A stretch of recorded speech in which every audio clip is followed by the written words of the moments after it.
കോട്ടയം ഏറ്റുമാനൂർ പള്ളിക്കുന്നിൽ പുഴയിൽ ചാടി അമ്മയും പെൺമക്കളും ജീവനൊടുക്കിയ സംഭവത്തിൽ കൂടുതൽ വിവരങ്ങൾ പുറത്ത്. ഹൈക്കോടതി അഭിഭാഷകയായ പാലാ മുത്തോലി സ്വദേശിനി ജിസ്മോളും മക്കളായ 5 വയസ്സുകാരി നോഹ, 2 വയസ്സുകാരി നോറ എന്നിവരുമാണ് ദാരുണമായി മരിച്ചത്. സാമ്പത്തികമായോ ദാമ്പത്യവുമായി ബന്ധപ്പെട്ടോ ജിസ്മോൾക്ക് പ്രശ്നങ്ങളൊന്നുമില്ലെന്നാണ് ബന്ധുക്കളും അയൽക്കാരും പറയുന്നത്. വലിയ കുടുംബത്തിലുള്ള വ്യക്തിയും ബസ്സുടമയുമാണ് ഭർത്താവ് ജിമ്മി. ജിമ്മി അമ്മയുമൊത്ത് ആശുപത്രിയിൽ പോയ സമയമാണ് ജിസ്മോൾ കടുംകൈ ചെയ്യാൻ തിരഞ്ഞെടുത്തത്. ഏതു വിധേനയും മരിക്കുക എന്നതായിരുന്നു ജിസ്മോളുടെ ലക്ഷ്യം. അതിനായി രാവിലെ തന്നെ ജിസ്മോൾ ശ്രമിച്ചിരുന്നുവെന്ന വിവരങ്ങളാണ് ഇപ്പോൾ പുറത്തെത്തുന്നത്. വീട്ടിലേക്ക് രാവിലെ ജോലിക്കെത്തിയ വേലക്കാരിയെ ജിസ്മോൾ തിരികെ പറഞ്ഞയച്ചു. കുളിക്കുകയാണെന്നും ഇന്ന് ജോലിക്ക് കയറേണ്ടതുമാണ് വേലക്കാരിയോട് ജിസ്മോൾ പറഞ്ഞത്. വീടും ജനാലുകളുമൊക്കെ അടച്ചുവെച്ച നിലയിലായിരുന്നു.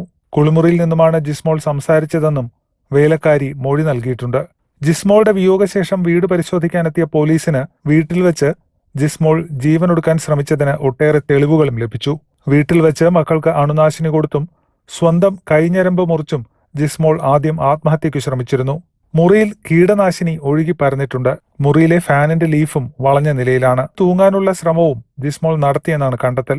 ഇതും പരാജയപ്പെട്ടതോടെയാണ് UK-യിലുള്ള പിതാവിനെ വിളിച്ച് താൻ ജീവനൊടുക്കാൻ പോകുകയാണെന്ന് അറിയിച്ച ശേഷം രാവിലെ 11:30-ഓടെ സ്കൂട്ടറിൽ വീടിനടുത്തുള്ള പള്ളിക്കുന്ന് കടവിലേക്ക് പോയതും ഇവിടെ ചാടി ജീവനൊടുക്കിയതും. ജിസ്മോളുടെ ഭർത്താവ് ജിമ്മിയോടും ചില ബന്ധുക്കളോടും പോലീസ് വിവരങ്ങൾ തേടിയിട്ടുണ്ട്. ചില കുടുംബ പ്രശ്നങ്ങളാണ് ആത്മഹത്യയ്ക്കു കാരണമെന്നാണ് പോലീസിനു കിട്ടിയ പ്രാഥമിക വിവരം. പക്ഷേ ആത്മഹത്യയിലേക്ക് നയിക്കാനുള്ള പ്രകോപനം എന്താണെന്ന് വ്യക്തമായിട്ടില്ല. അതേസമയം ശ്വാസകോശത്തിൽ വെള്ളം നിറഞ്ഞതാണ് ജിസ്മോളുടെ മരണകാരണമെന്ന് ആശുപത്രി അധികൃതർ അറിയിച്ചു. ജിസ്മോളുടെ കൈയിലെ ഞരമ്പ് മുറിഞ്ഞിട്ടുണ്ട്. ജിസ്മോളുടെ പുറത്തും മുറിവുണ്ട്. 2 മക്കളുടെയും ഉള്ളിൽ അണുനാശിനിയുടെ അംശവും കണ്ടെത്തി. ഇവരുടെ സംസ്കാരം പിന്നീട് നടക്കും.